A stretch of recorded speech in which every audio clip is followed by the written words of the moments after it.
কিন্তু আপনি যদি সারেন্ডার করেন আপনাকে আমরা একটা বিকল্প সুযোগ দেবো আবার ফিরে আসার জন্য। কিন্তু আপনি যদি মনে করেন সমাজকে কলুষিত করবেন, সমাজকে পঙ্গু করবেন, এই যে একটা অভিশপ্ত নেশায় আপনারা মেতে উঠেছেন কিছু কিছু ব্যক্তি। মোজামপুরের কত পার্সেন্ট লোক এটা আছে?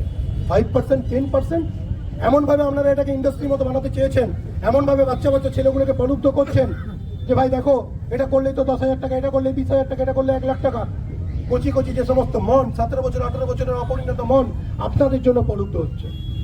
বেশ কিছু পান্ডা, কয়েকজন পান্ডাকে আমরা ধরে শিগরে পাঠিয়েছি। বাকি যে সমস্ত পান্ডা আছে তাদের লিস্ট আমার কাছে তৈরি আছে।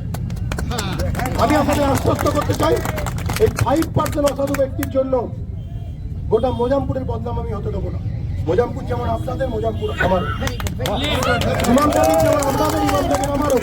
নারায়ণপুর যেমন আপনাদের, নারায়ণপুর আমারও। কারণ আমি মনে করি আজকে আমি যেখানে দাঁড়িয়ে আছি তার প্রতি এখানকার মানুষের অবদান অনেকটাই। আমি প্রথম যে প্রচারের আলো পাই সেটা এই জায়গা থেকে। আমারও কিছু রিটার্ন দেওয়ার টাইম আছে। আমি এসপি হিসাবে এখানে এসেছি, আমি তখন ডিএসপি ডিএনটি ছিলাম, এখনো আমাকে অনেকে ডিএনটি সাহেব বলে যায়, এখনো ডিএনটি সাহেব বলে। আর আমি যখন এখানে জয়েন করি আমার নিজের চ্যালেঞ্জটা নিজের সাথেই ছিল যে আমাকে অনেকে বলে যে স্যার আপনি কি আর ডিএনটি সাহেবের মতো কাজ করবেন? আমার চ্যালেঞ্জটা কিন্তু ওই ডিএনটি সাহেবের সঙ্গে এসপি হিসাবে। তো আমি চেষ্টা করব আপনাদের পাশে থেকে, আপনাদের সাথে নিয়ে এই যে অভিশাপ থেকে মুক্ত করার জন্য। বলুন তো কত পার্সেন্ট লোক ফেসিলিটেড হচ্ছে?